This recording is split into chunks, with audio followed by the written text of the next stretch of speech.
E olha, a nova presidente nacional do PL, mulher, a ex-primeira-dama do Brasil, Michele Bolsonaro, disse que o ex-presidente Jair Bolsonaro deverá ficar mais um tempo nos Estados Unidos para descansar um pouco mais. Ela declarou: acho que ele, Bolsonaro, precisa descansar mais, continuar por lá. Estou com ele há 15 anos e nunca o vi descansar.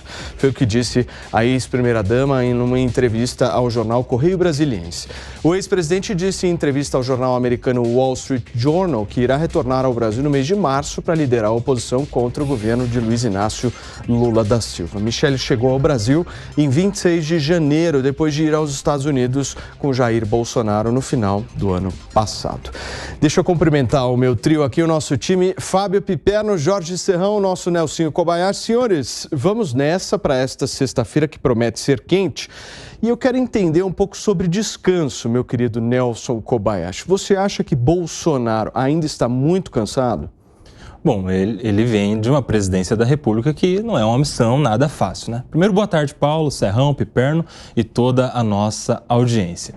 Eu imagino que a função da presidência da República seja uma das funções que mais cobram energia de uma pessoa. É alguém que está o tempo todo vigiado, são muitas pessoas interessadas em achar qualquer tipo de brecha, e ele vem desse período de 4 anos à frente da presidência da República, e que não foi uma presidência tão pacífica assim. Foi uma presidência com muitas crises: crise da pandemia, crise política, as eleições que foram as eleições mais agressivas desses últimos anos todos, né? Então, realmente, claro, deve estar muito desgastado fisicamente, emocionalmente, o ex-presidente Jair Bolsonaro, e ele está vivendo esses últimos meses aí em descanso lá nos Estados Unidos. É claro que cada dia que ele passa lá, ele perde capital político aqui no Brasil, é o que nós estamos falando aqui em todas as oportunidades. Mas a indicação feita, tanto por ele quanto pela ex-primeira-dama Michele, é de que ele estará lá descansando e logo mais voltará ao Brasil para, nas palavras dele, liderar a oposição. Mas a Michele, ela já está na ativa, voltou ao Brasil, é presidente do PL Mulher agora, um cargo dado a ela pelo Valdemar da Costa Neto, um cargo remunerado e que vai fazer com que ela tenha liberdade e condições financeiras, inclusive, de se dedicar a estas viagens que estão programadas pelo PL por todo o Brasil para engajar mulheres na política, e principalmente mulheres na política de direita, que é onde as mulheres não estão com maior frequência. Aliás, o campo progressista faz isso muito melhor, né, de engajar mulheres para participar das pautas de esquerda. A Michele tem essa difícil missão, mas ela tem condições para isso. Tem carisma, tem aptidão política para liderar o PL Mulher e conquistar mais pessoas, mais gente para a próxima campanha, porque tudo isso só tem uma finalidade: a próxima campanha presidencial. Muito bem. Piperno, ótima tarde para você. Como é que você viu esse comentário de Nelson Kobayashi agora há pouco? Você acha realmente que Bolsonaro está precisando de um pouco mais de descanso? Boa tarde, Paulo Matias, Nelson Serrão, a nossa audiência. Olha, Paulo Matias, quem sou eu para determinar o quanto de descanso um ex-presidente da República precisa, né? Claro que foi, sim, um período tenso.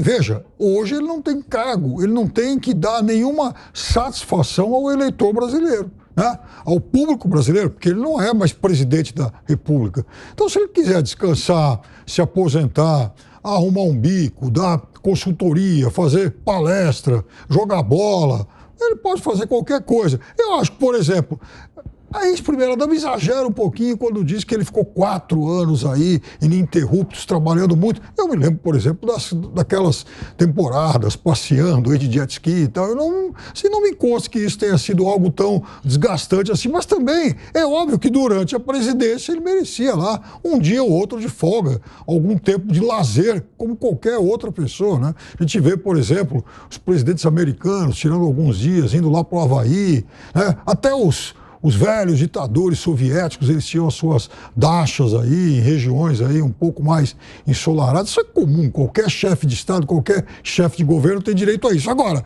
realmente, quem deve estar um pouco mais apreensivo é o público que caminha ao lado do ex-presidente Bolsonaro. Talvez uma boa parte do eleitorado ou esse público gostaria de vê-lo aqui perto, de vê-lo, quem sabe, liderando estratégias de oposição ao presidente Lula. Isso é do jogo político e também está bem evidente que o PL, que é liderado por um político muito experiente, também não está lá muito descontente com essa história do Bolsonaro ficar longe por algum tempo, até para desanuviar um pouco o clima e nesse período vão exatamente tentar testar o nome da Michelle Bolsonaro para saber até onde ela pode chegar. Ô Serrão, você acha que esse teste que está sendo feito, porque seria, acho que o Piper não enquadrou bem, né? Esse teste que está sendo pensado para Michelle Bolsonaro é um teste positivo para o momento? Ela precisa mesmo ser testada politicamente para verificar se ela tem viabilidade? Saudações, meus amigos, meus amados haters. O jogo da política é baseado nisso. Fatos e factoides. O que está acontecendo agora é um jogo de factoides. Lançar a candidatura de Michelle Bolsonaro prematuramente a qualquer cargo, seja presidência da República ou uma candidatura ao Senado mais na frente, tudo é extremamente prematuro. Mas isso é perfeito. Isso coloca ela na ponta de lança política. Ela foi escalada agora por Valdemar da Costa Neto para um trabalho político no PL, pegando a ala feminina do partido. E ela tem capacidade de congregar um universo do eleitorado que se tornou protagonista político, que mudou completamente o seu perfil nesses últimos anos, que é o eleitorado evangélico, sobretudo o público evangélico feminino. É um fenômeno político brasileiro que merecia ser estudado com mais cuidado pelos cientistas políticos. Esse pessoal teve um protagonismo impressionante na eleição passada e a tendência é que tenha uma outra maneira de agir muito diferente do passado. Até algum tempo atrás, o evangélico era tido como uma mera massa de manobra para eleger pastores que as igrejas escolhiam e dos partidos ligados a ela. Hoje isso mudou.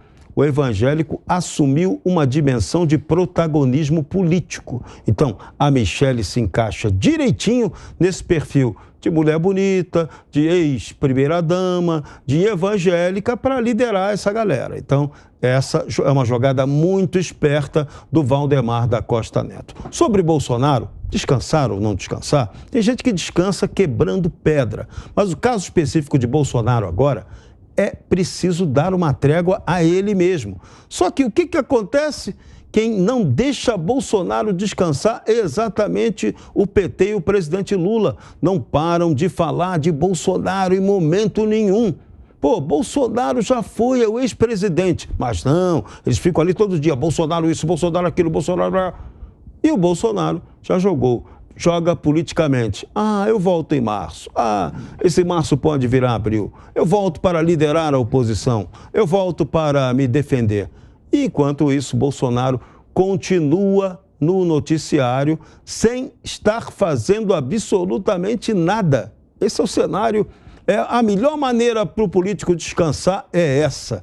O teu inimigo adversário não lhe dá paz, mantém seu nome em alta e você fica na sua quieto, curtindo a vida. Vamos ver o desdobramento dessa história mais adiante, quando as águas de março efetivamente chegarem e a gente vai ver se Bolsonaro realmente retornará ou descansará mais um pouquinho, como está aconselhando a esposa dele, Michelle Bolsonaro. Agora, Serrão, eu queria muito compreender e ouvir de vocês também a situação política, não apenas a situação política do nosso país, mas da família Bolsonaro, né? Porque, ao que me parece, essa liderança de Michelle Bolsonaro, talvez ela não seja tão bem aceita assim dentro da própria família, não é, Nelson? Como é que você vê isso? Eu concordo.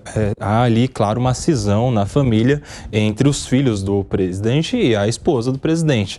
Mas é uma questão que todo mundo enxerga, né? Que há esposa, a Michele Bolsonaro, tem muito mais potencial político do que os filhos, né? E especialmente o filho Carlos, que é um estrategista, é alguém que parece que gosta mais dos bastidores, da estratégia política. Estratégia sem uma pessoa carismática não vira nada. A Michele tem muito mais potencial. Ela fala com um sorriso, ela engaja o público evangélico, como disse o Serrão, e nesse ponto quero destacar, engaja muito mais do que o próprio presidente Bolsonaro, que teve apoio em grande massa do público evangélico. Por quê? Porque a evangélica é ela. Esse público votou e abraçou a campanha do presidente Bolsonaro por 2 motivos. Primeiro, porque há uma pauta comum que é o antipetismo na comunidade evangélica. Segundo, porque a esposa do Bolsonaro é que é da comunidade evangélica e ela faz isso não só na campanha eleitoral, ela faz isso todos os dias. Aliás, o dado divulgado aí de visitas no Palácio do Planalto comprova isso, de que ela tinha reuniões ali, recebia na sua residência o seu líder, o seu sacerdote evangélico. O público evangélico ali, as lideranças evangélicas em relação ao presidente Bolsonaro não ficou muito feliz aí durante o governo, porque durante a campanha ele abraça muito esse público, pastores, lideranças, enfim, mas nas principais decisões ele se cerca ali de um apanhado de bajuladores que não são propriamente esse público evangélico que ajuda ele a se eleger. Ele se cerca ali de opiniões até controversas que levaram ele a dar discursos muito convictos e que fizeram aí um estrago no seu resultado político, né? É por isso que ele acreditava demais que ele já seria reeleito, falava sem muita preocupação nas consequências, enfim. Por quê? Porque é cercado de bajuladores. Então a Michele tem uma missão aí muito mais fácil do que os próprios filhos. Claro que ela não tem a mesma experiência política, a mesma leitura estratégica que alguns deles, mas ela pode se cercar disso, uma boa assessoria pode ajudá-la. Ô Piperno, você sabe que eu estava vendo uma pesquisa Quest divulgada essa semana que avaliou a popularidade tanto de Michele Bolsonaro quanto de Janja. A pesquisa indica a Janja com uma maior popularidade, mas eu acho que nesse meio evangélico não tem para ninguém, né? A Michele Bolsonaro, ela domina. Paulo, eu também vi essa pesquisa, a diferença de preferência, inclusive, é muito pequena, né? Quase que irrelevante. Eu acho que o presidente do PL, Valdemar da Costa Neto, ele é, claro, um político muito experiente, já viu muita coisa, já teve momentos de ostracismo, de baixa, mas, aliás, teve relações conflituosas, aliás, tem até hoje, com uma ex-mulher que de vez em quando aparece aí, sabe-se lá de onde, para fazer acusações sempre muito sérias e tal. Então ele já passou por tudo isso. E ele sabe que atacar o ex-presidente Bolsonaro é uma coisa relativamente fácil. Ele é vulnerável em muitos temas, e até mesmo no seu modus operandi, na questão estética, e, para não dizer, né, em relação a muitas das medidas que ele adotou enquanto presidente da República. Mas, em relação a Michele, acontece exatamente o contrário. Seria muito difícil hoje calibrar qualquer tipo de ataque endereçado a ela. Como é que você vai atacar a ex-primeira-dama que passa uma imagem com tudo isso, por exemplo, que o Nelson descreveu há pouco? Veja, e eu nem concordo com muito, aliás, com a maior parte dos temas, dos pontos de vista dela. Mas o problema é que é muito difícil você mirar na Michele. É fácil você ter o Bolsonaro como alvo. É fácil você, por exemplo, criticar a condução da pandemia ou das barbaridades que ele andou dizendo aí com o tempo em relação a ela. Então, qualquer adversário hoje que tente de alguma forma atingi-la de uma forma mais agressiva, ele vai passar para a opinião pública uma imagem de truculência, para não dizer de alguma covardia, porque afinal de contas está mirando alguém que nem mandato tem, aliás, jamais teve. Então, é muito esperta, é muito hábil essa estratégia do presidente do PL em lançar agora, em testar assim o nome da Michele, porque a gente vai ficar muito tempo desmentindo, ou então alimentando especulações de que ela vai tentar ser candidata, ou então isso é papo furado e tal, né? Mas, enquanto a gente discute isso, é como fermento, né? O bolo vai aumentando. Serrão, para fechar. Tem um detalhe que pouca gente prestou atenção. De onde vem a Michele Bolsonaro? Ela conheceu o marido no Congresso Nacional. Então, ela tem uma vivência política gigantesca e muita gente nunca levou isso em conta. E ela sabe fazer a política com alta discrição. Isso é outro ponto que nesse governo também aconteceu e pouca gente prestou atenção. Vou dar só um fato concreto. Por que a ex-ministra Damares Alves conseguiu ser eleita senadora? Graças a Michele Bolsonaro, graças ao apoio dela. Ela não teria nem legenda para disputar o Senado. E foi Michele Bolsonaro quem no bastidor agiu e definiu: vai ser a Damares, é a minha candidata. E ela saiu com Damares a tiracolo e Damares se elegeu. E vamos lembrar, hein? Em Brasília havia uma disputa forte lá. Havia a esposa do ex-governador José Roberto Arruda, a Flávia Arruda, foi ministra de Jair Bolsonaro. E Bolsonaro muitas vezes até dizia: olha, essa daí é a minha melhor ministra. Teve esse papo, teve muita fofocada, muita história.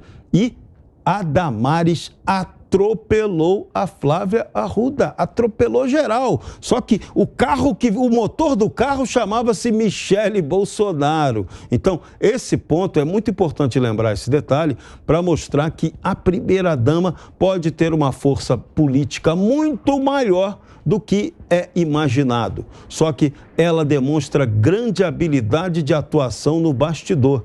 E hoje a política de um tempo para cá, a oposição ao presidente Lula vai depender de um trabalho de bastidor muito bem feito. E essa atuação da Michele no campo do evangélico, que é um eleitorado crescente, é um eleitorado de alta fidelização, pode ser um ganho político lá na frente muito grande. Sobre briga da Michele com a família Bolsonaro, factoide puro. Não tem nada disso. Os filhos estão numa boa, cada um tem o seu caminho, não tem bronca nenhuma com a Michele.